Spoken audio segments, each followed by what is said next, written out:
Well, hello, you guys. Well, hello, you guys. Welcome back to our channel. Welcome back to the channel, everyone. We want to give a few prefaces before we jump into this much requested video of 5 of the biggest relationship mistakes that we see people make. Yeah. But they're doing construction right next door. So if you hear that, Sorry, nothing we can do. Pray for us, because right when Tori got Micah down to sleep for a nap, just bang, bang, bang. They're building a roof, putting the roof on. I was like, oh, okay. So we're doing that today. Yeah, that's our life is just recording things, so it's fine that they're building right behind us. It's But so thanks for your patience with that. And also, this video is sponsored by ExpressVPN, so stay tuned for a fun little short video that I made later on in this video. Other than that, you ready to just jump in? Let's just jump on in. Number 1, don't put too much focus or pressure on physical appearance, because people's appearances change. Oh yeah, y'all. I mean, seriously, I feel like this is something that people get really caught up in like teenage years, early 20s, etc. But now, I mean, we've changed so much just in the past couple months and year with pregnancy and now postpartum, etc. And we know that we're going to continue to change. We're going to grow old, which is a blessing from the Lord. And so I think when people put so much emphasis on, I just want to be with the hottest person out there, and I just am so focused on attraction, the Bible literally says, like, those things will fade, but a woman or man who fears the Lord should be praised. And so we need to be looking at the heart and the fruit in their life more than just the external. Yeah, and there's nothing wrong with being attracted to somebody, and we are big fans of taking care of yourself and feeling, taking pride and all that. But it just shouldn't be this massive pressure, because what I see happen in people is they'll overlook a bunch of personal or moral flaws because that person's really attractive. Or, I mean, the other side is they'll see someone who's literally gold, but maybe they don't feel like they look like gold, and they'll just avoid them. And I can see, I mean, I get, we're all human, okay? We're not robotic. We have feelings, we have attractions, I understand that.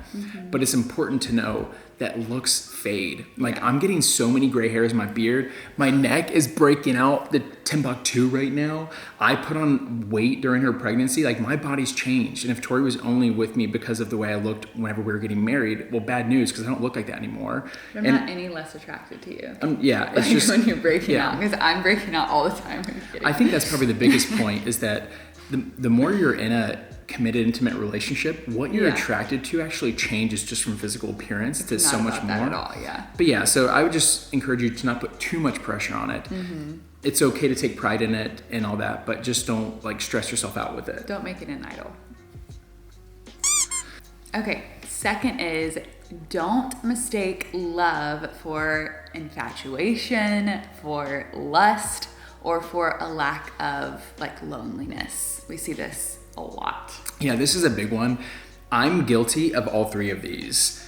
I thought I was in love, but it turns out I was just infatuated with the person, and I just always wanted to spend time, and I thought that's what love was, but it was more about me just trying to feel something. And specifically, I felt lonely, so then I got into a relationship, and it just exposed all these bad things about like myself in terms of the way I looked at relationships and what I thought they were supposed to mean to me. That's probably one of the biggest takeaways from this one, is that love, now that we've been married for a handful of years now, it looks very different than what I thought it would look like pre-marriage. And that's understandable, because you don't know what you don't know.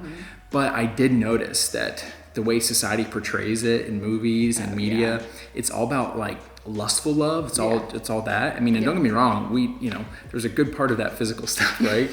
But there's also a side of us where we can start to feel less than if we're single, and we start to really feel bad about that singleness, and we start to feel lonely, and then we will overlook some really probably big red flags just to be in a relationship, and we start to feel that we're in love, but we're actually not. We're rather just not feeling that negative emotion that we did previously. Okay, that also leads to our next mistake, which is don't stay in a relationship for fear of being lonely, and also don't bail because things are getting hard. So it's kind of like a twofer, but I see a lot of people stay inside relationships because number one, they just don't want to go through the breakup because they have that mentality of, well, I've been in this relationship so long, I don't know anything different, I've invested so much time, and I really don't want to have to experience the heartbreak. I don't want to start something new. Like, that whole process just seems scary to me. And so they stay in something that they know is not God's best for them, just out of fear. And then there's the other side where people bail really quickly because things are getting hard. But the thing is like, life is hard, and you're going to go through a ton of hard seasons. Like, we will say newborn season for us is really like, it's a harder season. It's a beautiful season, but it's probably the hardest season that Chad and I have walked through. It's a beautiful season, but it definitely is a testing season for our relationship, because there's like another human that's, you know, inside of the whole mix. And so you have to put even more intentionality into the relationship. And so don't bail just because things get hard either. Yeah. And I just want to piggyback off of that, because when you think about, like, if you talk about Micah, for example, our baby, if he stopped doing anything because it was hard when it comes to rolling over or crawling or walking or talking or eating, he would never live. And it's like, anything that's hard is worth doing. And so even whenever we go to the gym, your first trip to the gym, you don't walk out of there and be like, you know, I was built for this. Yeah, you know, you walk out, your legs are shaking, you're sweating, you're debating life, you're just all these different things. But it's a good heart. It's like it's a sanctifying heart.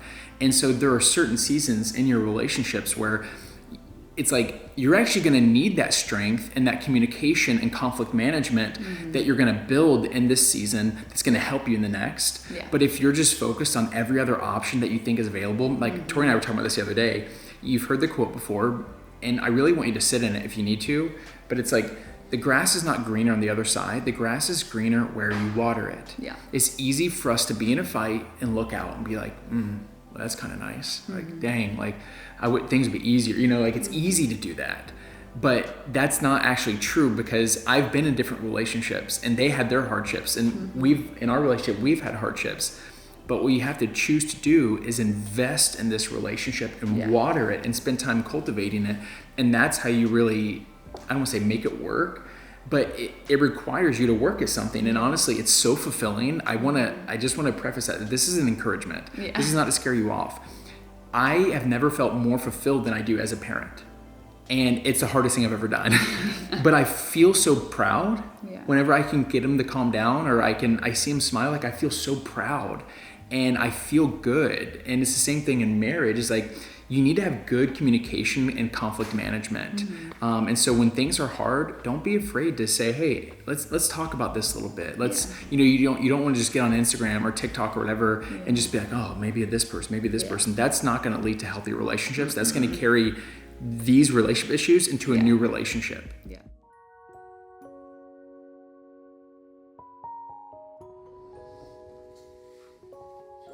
Oh, there you are, son.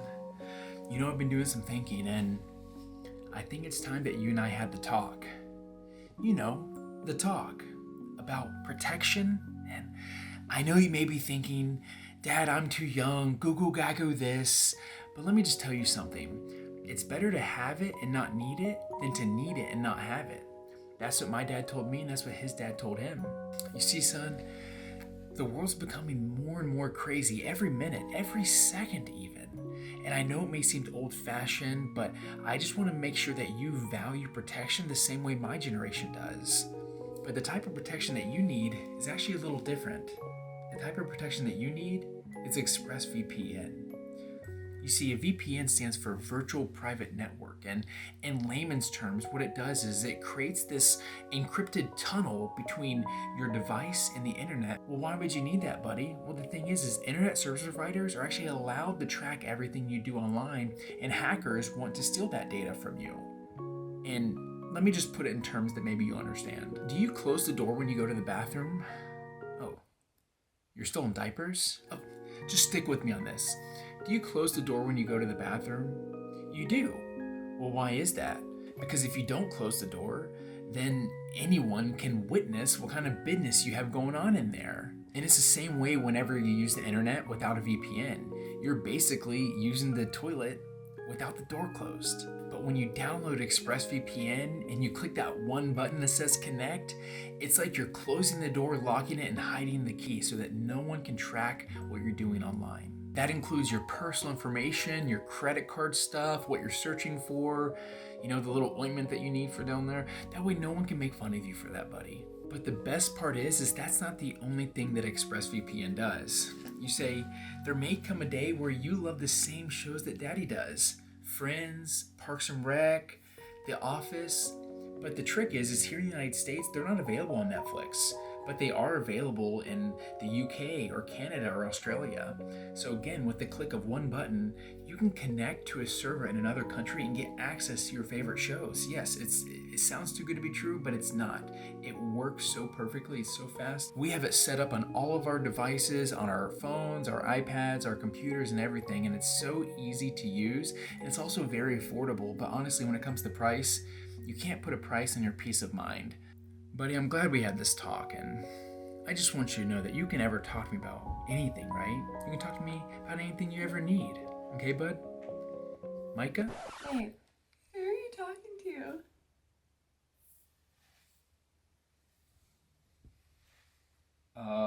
No one. I was just praying. But in all seriousness, you guys, I want you to know that I love ExpressVPN. I really do use it every single day. I have it on all of our devices. It makes us feel a lot more secure whenever we're online. For such a small investment, you can't really put a price on that because as you've heard me share before in another ExpressVPN spot, Tori and I's data has been hacked before, and it's just made our life kind of difficult navigating online privacy. And so it's better to invest in something that's going to protect you than have to do what we've done in the past, which is try to undo bad things that have happened. So find out how you can get 3 months of ExpressVPN for free by going to expressvpn.com/mastersfam or clicking the link in the description. I promise you won't regret it. Which actually leads to the next one that I'm going to read. It says, take things slow, or better yet, set the pace. Get on the same page and have those awkward talks, because marriage honestly has a lot of awkward talks. Yeah, and I feel like it kind of goes back even to what we were just talking about. It's like communication is key in every single season of a relationship. And honestly, one of our most frequently asked questions on this channel, I feel like, is when should I have the talk? The DTR? The define the relationship, the boundaries talk, the when do I let them know I'm saving myself for marriage? Like, or how do I talk to them if I want to get engaged? Yes, there's so many of those talks that are going to come up through every season of your relationship. And so I feel like the sooner y'all get on the same page, the sooner y'all can have those awkward conversations, the better, because like Chad said, they're going to continue on in marriage. Like, that's something I really had to learn because I was such an avoider of conflict in the beginning. So I would just like store things away because I'm like, well, if we're not fighting, then we're good. And so I'll just push it to the wayside, and then one little thing would happen, and then I would bring up everything instead of like just having little mini conversations. She's breaking out like the magnifying glass and has like read receipts and stuff like that. Which I'm kidding. Which is not biblical, because the Bible says love does not keep record of wrongs. And I feel like that's exactly what I was doing. So like that was not biblical of me to like harbor these things and almost like keep a record. And so when we would fight, I'd like bring out this record that I've been taking of like, these are all the things that. But the other side of it is that I didn't ask for forgiveness for those things either. And so I don't think you were fully able to let those things go because there was never, it was never resolved. I never like said, oh, I'm sorry that I did that thing or said that thing. Yeah. Because then I feel like you'd be able to breathe. Yeah. Because we never talked about it. Yeah. And so the Bible says don't keep record of wrong, but also you deserved an apology for stuff too. Yeah. Which, AKA, don't just let someone walk all over you. Okay, like you're worthy of getting upset. It's okay to have feelings, but you don't want to let those feelings, what Tori's saying, just sweep it under the rug and hide it. That way it just explodes one day. Yeah. But it's important to have those little, even micro conversations, like, oh man, I'm sorry I said that. Yes. I apologize for that. Yeah, and we advise people to do that, and we haven't done this honestly since Micah's been born, so we need to get in a better routine of this too. Anything we ever say on this channel, like, we are not coming from a place of we have it all together at all. We're like, hey, learn from our mistakes, y'all. Have a weekly check-in meeting where if there's anything that did get left unresolved, because sometimes in our life, like, we don't really, like, things are happening and we need to do stuff, so we don't have time to have like this full-blown emotional conversation like at 2 p.m. in the middle of a workday, and then I'll forget about it, but it's still like in me. It's still there. It's still there. And that's why it gets brought up way later when I'm like reminded of something. But if we have a weekly meeting and you have a time where things can be brought to the table and you're like very aware, it's scheduled. I think it's really helpful. I apologize for leaving my clothes everywhere. And I'm sorry that I use every single dish and piece of silverware in the kitchen. I use everything in our house. That is the one thing, but I can't even complain because I get like cooked for, you know? So like I get my meals prepared for me, so I'm like, I can't complain about that. But he does love anytime he cooks to like use every single our kitchen is very thing in the kitchen. It's very well loved. It is well loved. Yeah, I want to say one quick thing. Okay. Because I just want to encourage you all that I just see people get into a relationship and then they kind of wall themselves off. They'll like the next 2 weeks later they're like moving in together or something, which, you know, obviously we don't condone. But you just see people moving so fast, and I do feel like that whenever you're a healthy person and you're dating in a healthy way, that you don't do that. And a lot of people move in together because of finances, different reasons, and we can make a whole other video on that. But I just want you to know that like whenever you come out from a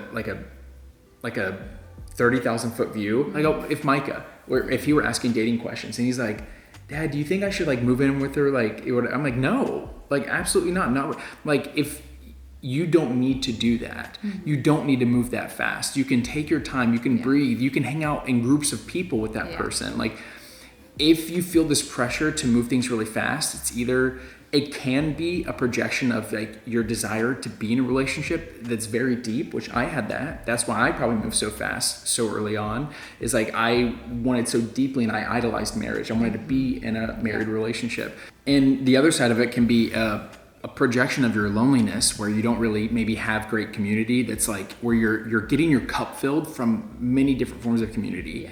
Mentors, best friends, parents, brothers, sisters, whatever, community groups, whatever it may be. So you're now expecting all of your community buckets to be filled by this person, which honestly would be a really unhealthy expectation on that person.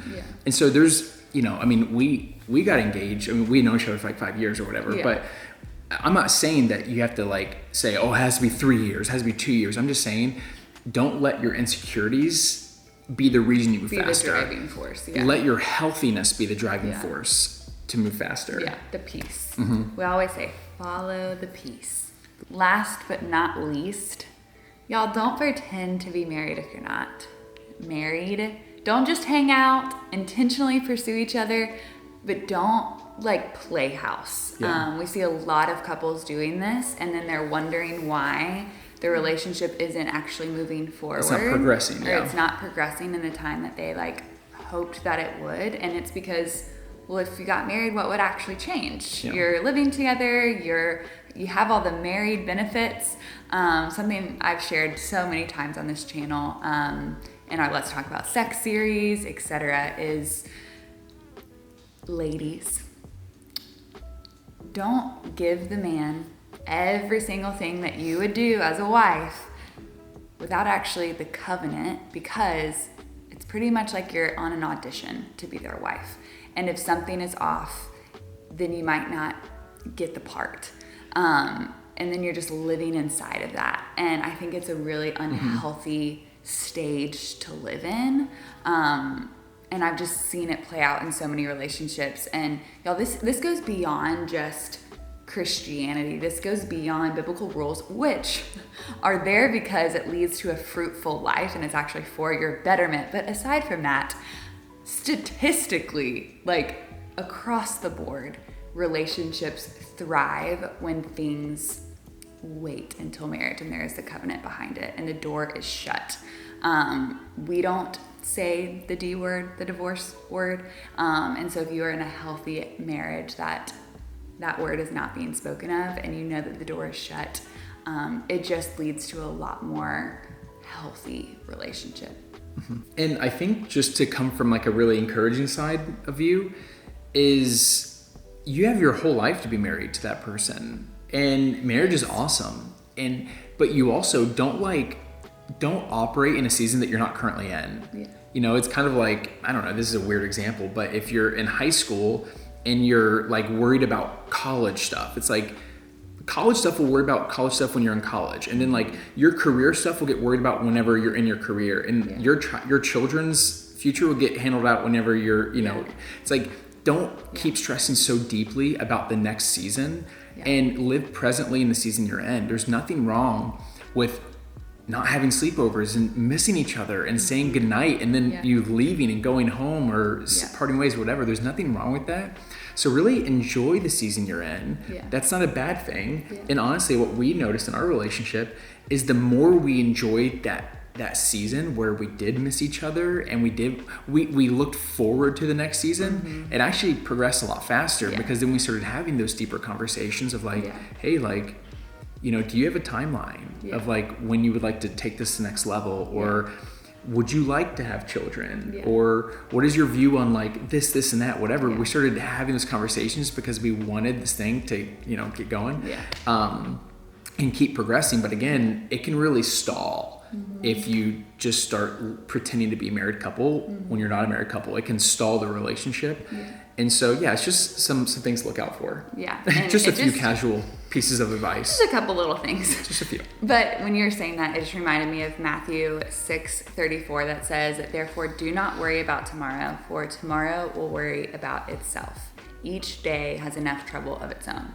And so I think that's just an important reminder that there is beauty in every season, and you don't want to miss the present by worrying about the future. And even the verse right before that says, seek ye first the kingdom of God. And that can be a great last kind of encouragement for you all, is don't let your pursuing of a relationship disrupt your pursuing of God. Because God says, seek ye first the kingdom. And so it will make your relationship 100 times better, let me tell you that, if you seek first the kingdom than the relationship, because I've gotten it backwards sometimes, and it can like ruin a lot of things. Well, we have another word from our sponsor. Hi, sponsor here. Just want to give you guys another reminder and a big thank you to ExpressVPN for sponsoring this video. Again, if you want to find out how you can get 3 months of ExpressVPN for free, go to expressvpn.com/mastersfam or click the link in the description. Treat your online privacy seriously. Love you guys. Well, I think that's it, everyone. We hope y'all enjoyed it. We hadn't done did a relationship advice talk in a while. So I hope y'all enjoyed. If y'all want more, if you want us to elaborate on any of the points as well, make sure to comment below. Give a little thumbs up, and we'll see you in the next video. Bye-bye. Do do do do do do do.